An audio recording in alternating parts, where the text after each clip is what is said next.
One of America's most egregious crimes of environmental injustice, aside from the Flint water crisis, was Hurricane Katrina. Louisiana's most vulnerable communities were an afterthought in the preparation and the response to the monumental storm. The tragedy had a powerful racial component from the start. Images of poor communities decimated, black families stranded on rooftops, and the abhorrent conditions inside the Louisiana Superdome, to which many black residents of New Orleans had been evacuated. In 2015, a decade after the storm and subsequent federal failures, New Orleans residents were asked if they believed the state of Louisiana had recovered from Katrina. Nearly 80% of white residents said that it was mostly recovered. Only 59% of black residents said it was mostly not recovered. Katrina's racial divide was clear as day, even without the help of Kanye West, who put it in the most matter-of-fact terms when he famously said on national television, quote, "George Bush doesn't care about black people."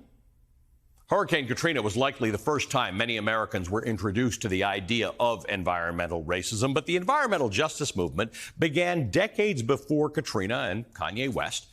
The movement sprang from a protest in Warren County, North Carolina in the early 1980s.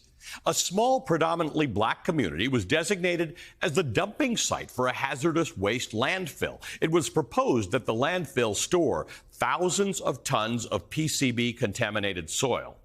But when the truckloads of tainted soil began to arrive at the site, hundreds of protesters showed up to literally stand in the way of injustice.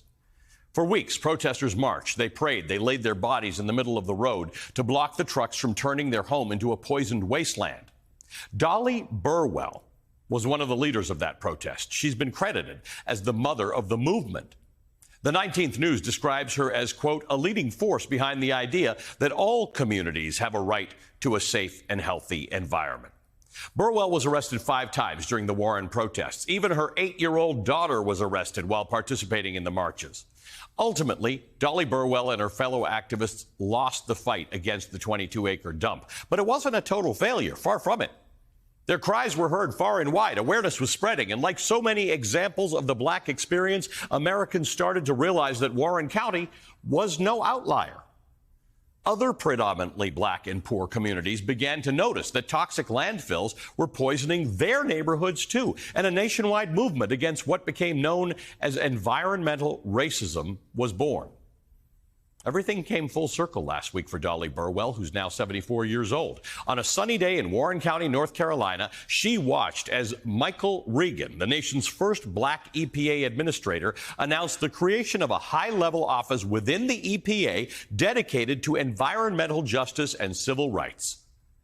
The new division will bolster Title VI, which prohibits discrimination on the basis of race, color, or national origin, as well as help communities access and use the $3 billion dedicated to climate and environmental justice in the Inflation Reduction Act.